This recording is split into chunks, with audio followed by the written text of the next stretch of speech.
Salut développeuses et développeurs, aujourd'hui on se retrouve pour un nouveau tuto. La fois dernière on avait appris à coder un système de double jump avec une animation qui va avec. Cette fois-ci dans cette vidéo on va apprendre à faire plusieurs plateformes pour notre jeu. Pour rappel, pour ceux qui ne connaissent pas, on est une chaîne de développeurs et on est actuellement en train de créer une nouvelle playlist qui permet de créer un jeu de plateforme en 3D sur Unreal Engine 5. Du coup pour cette vidéo on va apprendre à faire les plateformes de notre jeu de plateforme. Il y aura trois types de plateformes. Il y aura une plateforme qui va bouger d'un point A à un point B en boucle. Et il y aura une plateforme qui sera invisible.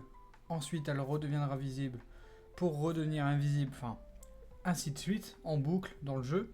C'est des plateformes qui sont récurrentes dans les jeux de plateforme.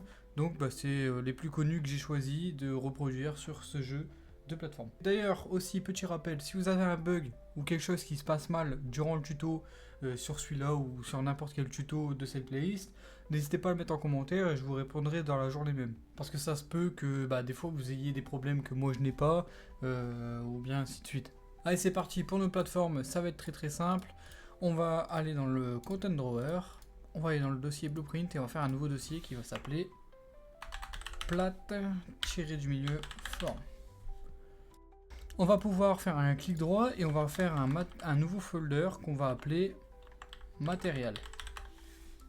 On va faire un clic droit, blueprint class, et on va créer les classes de nos plateformes. On va appeler ça bp underscore plateforme, tout collé underscore, et là on va faire invisible pour la plateforme qui va être invisible. Donc invisible, comme ceci. On va la CTRL D donc pour la dupliquer. Et on va changer, on va mettre bp underscore plateforme underscore movable pour la plateforme qui va bouger. On va pouvoir CTRL SHIFT S pour sauvegarder l'entièreté du projet. Et on va faire en premier la plateforme movable. On va pouvoir faire Open Full Blueprint Editor. On save. La première chose qu'on va faire d'abord, c'est qu'on va se rendre dans le BP caractère. Et on va faire quelque chose que j'aurais dû faire depuis le début. On va aller sur le Spring Arm. Et dans Target Arm Length, on va mettre 1200. Ce qui va nous permettre d'avoir une vue bien plus éloignée, comme ceci. Du coup, ce qu'on va faire pour corriger un peu les bugs, on va agrandir la hauteur de cette plateforme. Si je teste, voilà, on voit bien qu'il n'y a plus de vide en bas. Ça va nous permettre d'avoir une vue d'ensemble un peu meilleure de notre jeu de plateforme. Pour les tests, ça va être meilleur. On va du coup se rendre sur BP Movable et ça va être très simple. Tout d'abord, on va se rendre dans le Content Drawer matériel. On va lui créer un nouveau matériel parce que la plateforme qui va bouger, je veux qu'elle soit bleue. Donc on va faire un clic droit, matériel, mat underscore plateforme underscore movable. Voilà.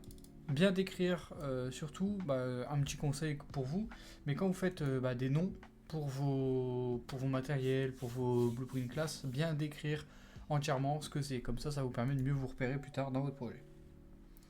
Maintenant, bon, ça c'est un nouveau, ça s'appelle le Material Graph, c'est un nouveau menu qu'on découvre ensemble, pour ceux qui sont débutants. C'est très simple, en fait, j'ai pas vraiment grand chose à vous dire, mis à part que sur le base color, vous pouvez changer la couleur de la texture, donc c'est ce qu'on va faire tout de suite. On va double-cliquer dessus, et on va mettre, je sais pas, du bleu foncé comme ceci, on va le mettre un peu comme ceci, voilà. On va mettre un bleu un peu violet. On va faire save, et notre couleur est bien faite. Bon, j'ai pas grand chose à vous dire sur ce menu, on va l'apprendre au fur et à mesure, et même vous allez l'apprendre au fur et à mesure que vous allez développer sur Unreal. Il est un peu complexe à comprendre au début, mais franchement, vous pouvez vous y faire avec de l'expérience. On va pouvoir retourner sur BP Platform Movable, et on va pouvoir faire Add, et mettre un cube. On va pouvoir mettre ce cube à la plus basse taille.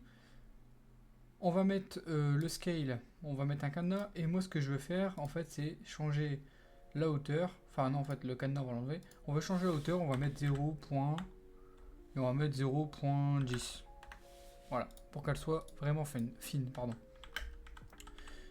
On va pouvoir par contre agrandir la grosseur, comme ceci, on va mettre ça, on va tester après pour voir ce que ça donne, et la texture dans Element 0, on va pouvoir mettre Mat Platform Movable.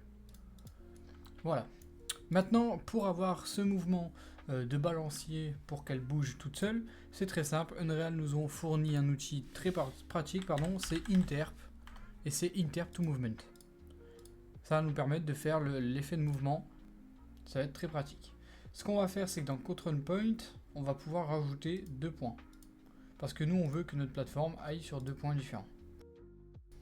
Le premier, ça sera... on va bien se mettre sur l'axe qu'on a besoin. Donc nous, c'est l'axe vert. Donc on veut qu'elle se déplace sur l'axe vert.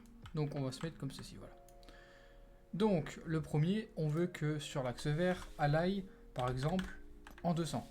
Juste ici, on va dire, on va tester comme ceci. Donc ce qu'on va faire, c'est qu'on va aller sur Inter to Movement. Et donc le premier, ici, elle va aller à 200. Et ensuite, le deuxième, elle va aller à moins 200. Comme ceci. Si je teste, j'ai oublié de placer la plateforme, donc on va aller dans Content Drawer, on va placer la plateforme sur le terrain. Comme ceci. On va pouvoir tester, et là on peut voir que la plateforme marche bien. Par contre, elle ne revient pas. Elle ne va pas sur la deuxième direction. Donc ce qu'on va faire, c'est qu'on va, on va aller tout en bas, et ici, en fait, dans le Behavior Type, on va mettre ping-pong, comme ceci. On va pouvoir compile et on va pouvoir tester. On peut voir qu'elle va bien. Elle va bien de mon point A à mon point B, de mon point B à mon point A. Le problème, c'est que la duration, elle va un peu trop vite, à mon goût. Donc ce qu'on va faire, c'est que duration, on va mettre par exemple 10. On teste comme ceci et on va pouvoir voir si ça marche bien. Maintenant, si on teste, on peut voir que la plateforme est plus lente. C'est trop long. Du coup, on va mettre 2.5. Voilà, là, ça me paraît juste bien. Donc, je pense qu'on va laisser comme ça. On peut voir aussi qu'on peut bien se mettre sur la plateforme et qu'on va pouvoir changer de plateforme comme ceci, normalement. Ce qu'on va faire maintenant, une fois que notre plateforme Movable est finie, on va pouvoir le fermer.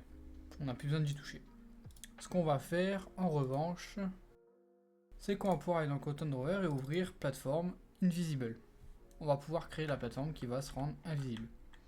La plateforme qui va être invisible, on va la mettre en grise. Donc on va aller dans Content Drawer, matériel, et on va dupliquer celle-là.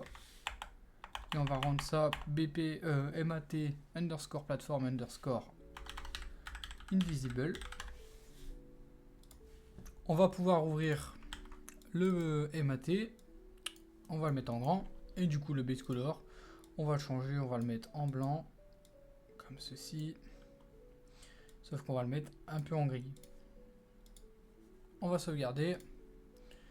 On va rajouter un cube qui va être de la même taille. Donc je vais reprendre la taille. C'était 0.10 comme ceci.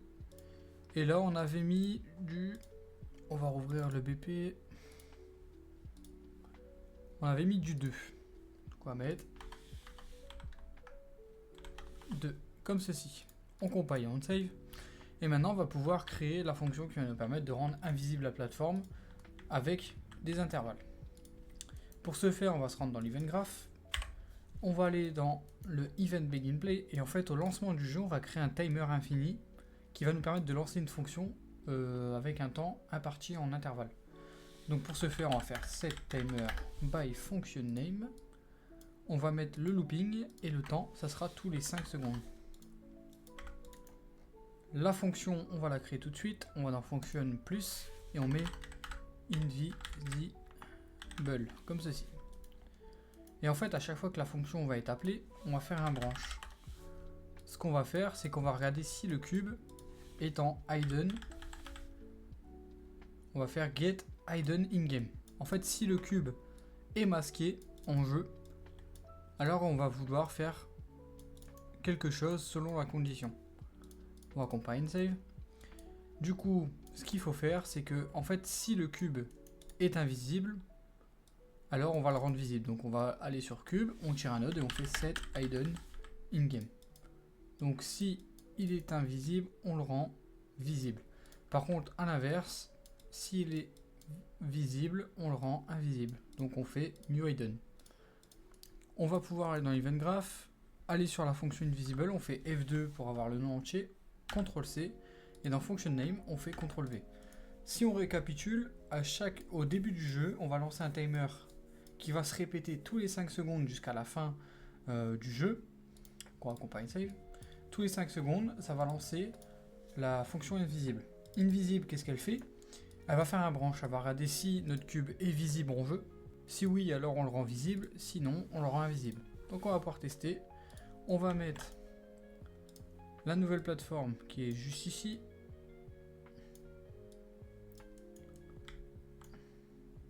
On va la mettre derrière. On va sauvegarder. On va jouer. On peut voir que la plateforme pour l'instant est visible. Elle est invisible.